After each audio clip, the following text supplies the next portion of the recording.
Did you know that the coffee you're drinking, the camera on your phone, and even the university you went to might have roots in the Islamic Golden Age? It's true. For centuries, from about the 8th to the 14th century, the Islamic world was a powerhouse of innovation, but many of its incredible contributions have been forgotten over time. Today, we're going to pull back the curtain on some of these amazing inventions that literally shape the world we live in. So grab your coffee, get comfortable, and let's dive into a hidden history that will blow your mind. Let's start with something many of us can't live without: coffee. The story begins not in Italy or Seattle, but in the highlands of 9th century Ethiopia. Legend has it a goat herder named Kaldi noticed his goats became incredibly energetic after eating berries from a particular bush. He tried them himself and felt the same buzz. This discovery made its way to Yemen, where Sufi monks began brewing the beans to stay awake during long nights of prayer.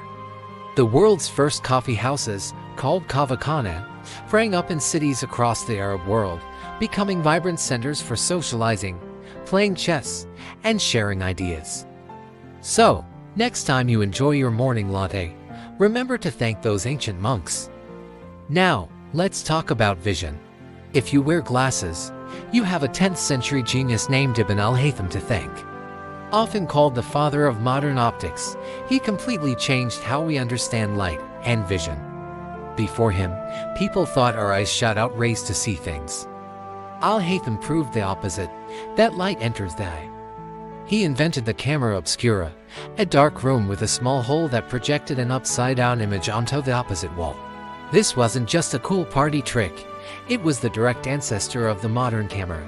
His work on lenses also laid the foundation for eyeglasses, telescopes, and microscopes. His book of optics was a game-changer, influencing European scientists for centuries. Ever wonder where the idea of a university came from? Look no further than Fatima al-Fihri, a remarkable woman from Tunisia. In 859 AD, in Fez, Morocco, she used her inheritance to found the El-Qur'an Mosque, which soon grew into a leading center for learning.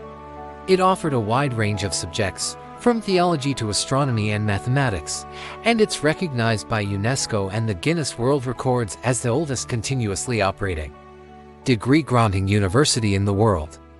It predates Europe's oldest universities by centuries and established the model of higher education that we still use today. A woman founding the world's first university, how amazing is that?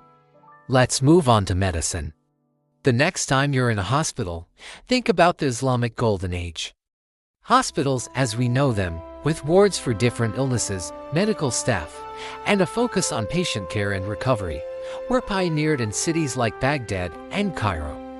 The Ahmad ibn Tulun Hospital, built in Cairo in 872, provided free care to anyone who needed it.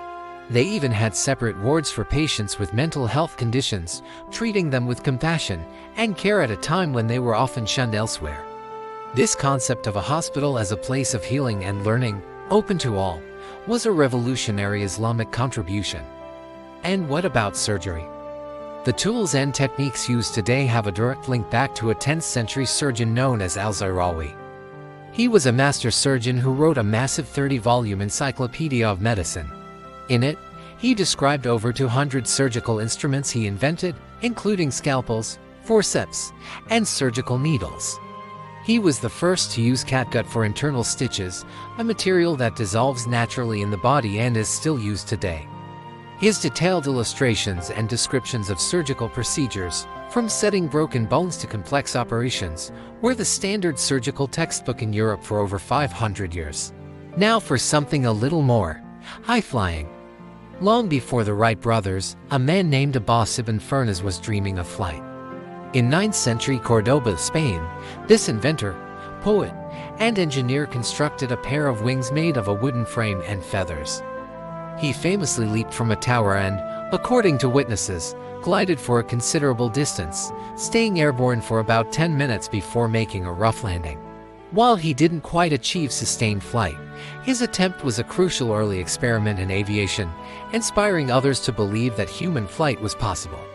He was a true pioneer of aerodynamics. Think about your daily routine. Do you use soap, shampoo, The concept of personal hygiene and grooming was highly valued in the Islamic world.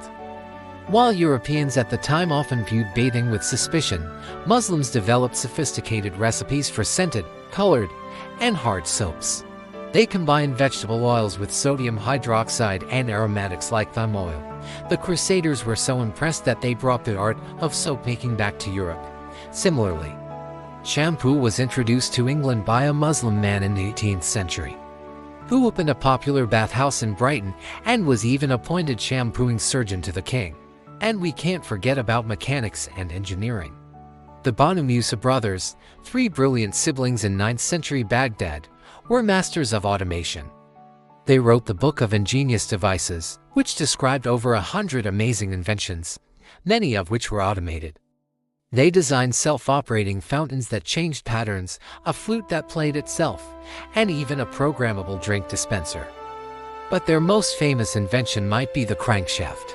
This device, which converts rotary motion into linear motion, is a fundamental component of almost every modern engine, from cars to steam trains.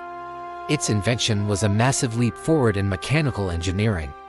What about our numbers and algebra? The numbers we use every day, 0, 1, 2, 3, and so on, are called Arabic numerals for a reason. They were popularized and spread to Europe by Muslim mathematicians. And the word algebra itself comes from the title of a groundbreaking book, Algebra, written by the Persian scholar al-Khwarizmi in the 9th century. He developed systematic ways to solve linear and quadratic equations, essentially creating the discipline of algebra as we know it. His work was so influential that his own name, al-Khwarizmi, gave us the word algorithm. So, from the drink that starts your day to the science that lets you see, from the hospitals that heal us to the universities that educate us, the influence of the Islamic Golden Age is all around us. It was a time of incredible curiosity, discovery, and progress that laid the groundwork for our modern world. These inventions weren't just random discoveries. They were the product of a culture that valued knowledge, inquiry, and the pursuit of a better life for everyone. It's fascinating to see how interconnected our history truly is. By remembering these forgotten chapters, we get a richer, more accurate picture of how our world came to be. Thanks for joining me on this journey through history. If you found this as amazing as I did, make sure to like this video and subscribe for more deep dives into the stories that shaped our world. Let me know in the comments which invention surprised you the most. See you next time.